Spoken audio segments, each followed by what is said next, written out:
everyone. You're watching Padma Shri Malini Awasthi on Cinecora.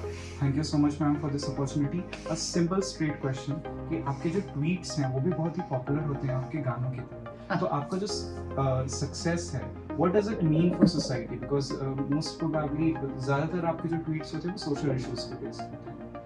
नहीं, as an artist, as a folk artist, your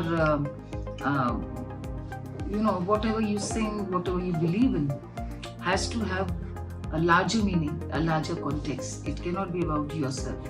It has to address a larger issue. So whenever I find there's something important which demands my attention or which may help if I lend my voice to it, I do that very freely because I do believe that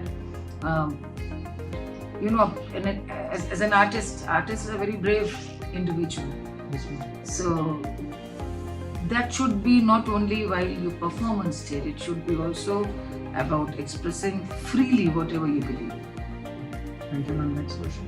आपने हाल फिलहाल में लोक निर्मला सम्मान organise कराया था जिसमें आपने शारदा सिन्हा जी को सम्मानित किया. तो हम तो बचपन से आप दोनों का नाम सुनते आ रहे हैं. तो आपको क्या लगता है कि आगे अब बिहार और यूपी की जो फोक म्यूजिक है आप उसे कैसे हम लोग कैरी फॉरवर्ड कर सकते हैं?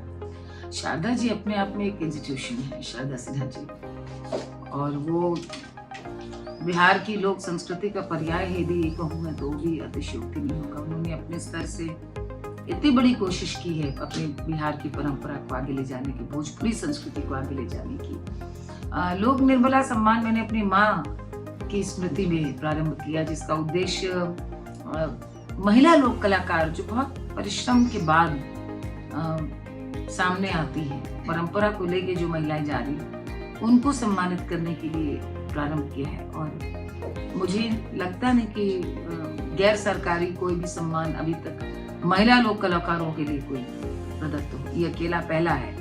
तो उसमें हमने तीजन बाई जी को, गुलाबो सफीरा जी और तीसरा शारदा सिन्हा जी को दिया, क्योंकि औरत के अपने खुद के चैलेंजेस हैं, सामाजिक, व्यक्तिगत. वो बेटी है, माँ है, गृहिणी है और एक बहुत संवेदनशील स्त्री होने के बाद कला को लेकर यदि आगे आई है. कला का कोई भी फॉर्म हो सकता है. तो हम सोच सकते हैं कि आज जब हम सोचते हैं कि स्त्री को समानता का अधिकार मिले, तो जिस दौर में ये बाहर आई हैं वो किस तरह की जद्दोजहद, किस तरह का संघर्ष करके, किस तरह की कितनी तपस्या करके आगे आई होंगी. तो वो कहानी लोगों तक आनी चाहिए, उनको सम्मानित करना चाहिए. वहां पर मैं अपने आप को सिर्फ एक कलाकार के रूप में नहीं देखती हूँ, मैं एक संस्कृति कर्मी के रूप में देखती हूँ कि ये किसी को शुरू करना चाहिए था. तो मैंने शुरू करी. उसमें 1 लाख रुपए का अवार्ड देते हैं और आना जाना सब रहता है, परफॉर्म भी करते हैं आर्टिस्ट, और साथ में देश की एक कोई लोक परंपरा और एक उत्तर प्रदेश की परंपरा, ये हमारी इसका नियम है. तो सब मिला के अब तो बहुत भीड़ जुटती है. और मुझे तो खुशी इस बात की है कि लखनऊ में कम से कम सब कहते हैं कि हम लोग कभी भी लोकगीत का प्रोग्राम में इस तरह से शहर की ऑडियंस और तथाकथित अभिजात संभ्रांत लोग या इतनी भीड़ कभी भी नहीं आती थी. तो वो मुझे अच्छा लगता है कि कम से कम हमारा काम यही है, ज्यादा से ज्यादा लोग तक पहुंचे. मैम, हमारा जो फोक म्यूजिक है वो धर्म या फिर देवी देवताओं के बिना कभी पूरा नहीं होता. तो फिर आमतौर पे वो कभी कभी पॉलिटिकल एजेंडा का भी हिस्सा बनता है. तो कभी आपको ऐसा लगा है कि आप उसकी कभी विक्टिम बनी हो या फिर आपने कभी इसे क्लोजली ऑब्जर्व किया?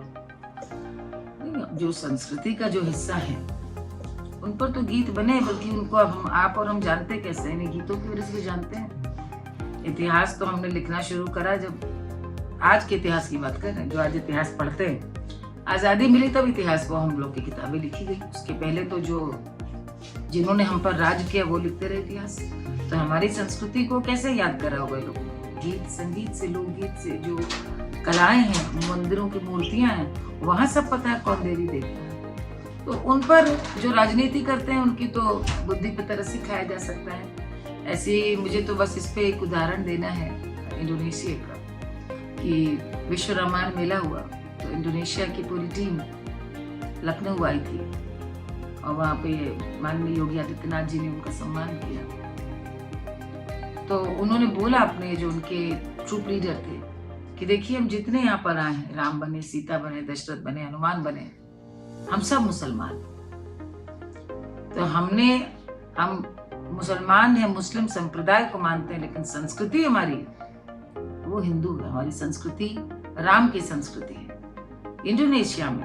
तो ये मुझे लगता है अपने आप में उत्तर उदाहरण बहुत सुंदरता से इस बात को बताने, जो पॉलिटिसाइज करना चाहते हैं उन्हें तो कोई ना कोई बहाना चाहिए, लेकिन भारत की मूल जनता को पता है कि आज हम राम कृष्ण को यदि जानते हैं और यदि उनको गुनते हैं तो ये दादी की लोक कथाएं, रामायण की जो रामचरितमानस सबको कंठस्थ है गांव गांव में। महाभारत की कथाएं लोगों को रटी हुई हैं। तो पांडवानी आप सुनिए, महाभारत की कथा है। आप यदि आल्हा सुनिए तो पृथ्वीराज चौहान से लेके आला उदल की लक्ष्मीबाई की शौर्य गाथाएं हैं। लिखे कोई ना लिखे इतिहास में, लेकिन सबको पता है। तो ये गीत नहीं, the documented history. Thank you so much ma'am इस कॉन्वर्सेशन के लिए। Thank you so much.